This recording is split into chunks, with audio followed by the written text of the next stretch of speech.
Hepatitis एक जानलेवा बीमारी है। 28 जुलाई को वर्ल्ड हेपेटाइटिस डे मनाया जाता है। आइए जानते हैं क्या है ये हेपेटाइटिस, कैसे फैलता है और इससे हम कैसे बच सकते हैं। हेपेटाइटिस एक मेडिकल टर्म है जिसका उपयोग यकृत की सूजन का वर्णन करने के लिए किया जाता है। ये विभिन्न कारकों के कारण हो सकता है, जिनमें वायरल संक्रमण, शराब का दुरुपयोग, कुछ दवाएं, ऑटो इम्यून विकार और अन्य विषाक्त पदार्थ शामिल हैं। हेपेटाइटिस के 5 प्रकार हैं। Hepatitis A, B, C, D और ई।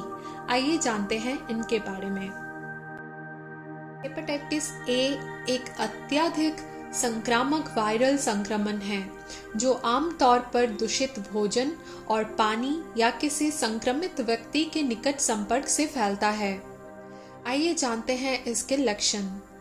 हेपेटाइटिस ए के लक्षण हल्के से लेकर गंभीर तक हो सकते हैं और इसमें थकान, उल्टी, पेट दर्द, पीलियां, त्वचा और आंखों का पीला होना और गहरे रंग का मूत्र शामिल हो सकते हैं।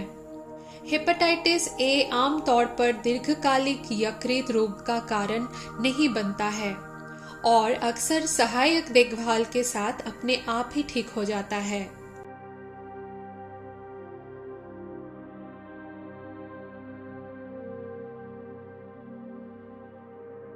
हेपेटाइटिस बी वायरस संक्रमित शारीरिक तरल पदार्थ जैसे रक्त, वीर्य और योनि स्राव के माध्यम से फैलता है।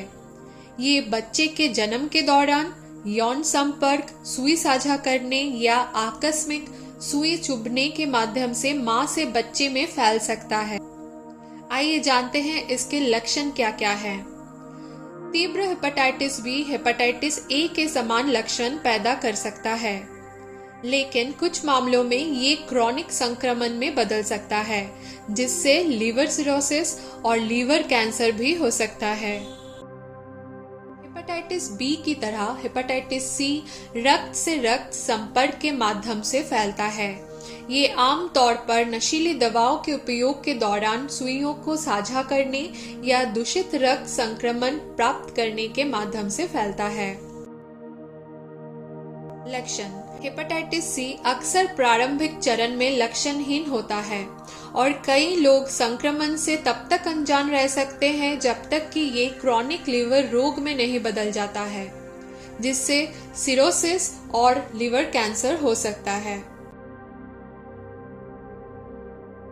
हेपेटाइटिस डी एक अनोखा वायरस है जिसमें संक्रमण पैदा करने के लिए हेपेटाइटिस बी की उपस्थिति की आवश्यकता होती है। हेपेटाइटिस बी से पीड़ित लोग हेपेटाइटिस डी से भी सहसंक्रमित हो सकते हैं, जो अकेले हेपेटाइटिस बी की तुलना में अधिक गंभीर यकृत रोग का कारण बनता है।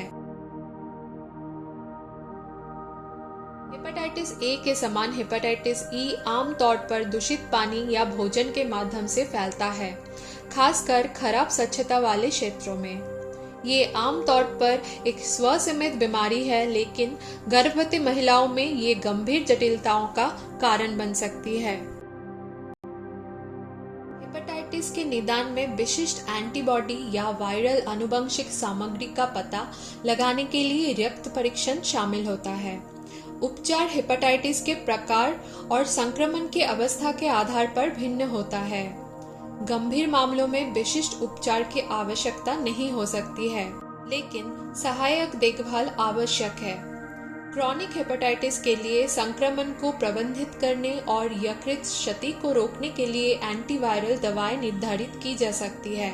एडवांस्ड यकृत रोग के कुछ मामलों में लीवर ट्रांसप्लांटेशन भी आवश्यक हो सकता है। रोकथाम महत्वपूर्ण है और हेपेटाइटिस ए और बी के लिए टीके उपलब्ध हैं।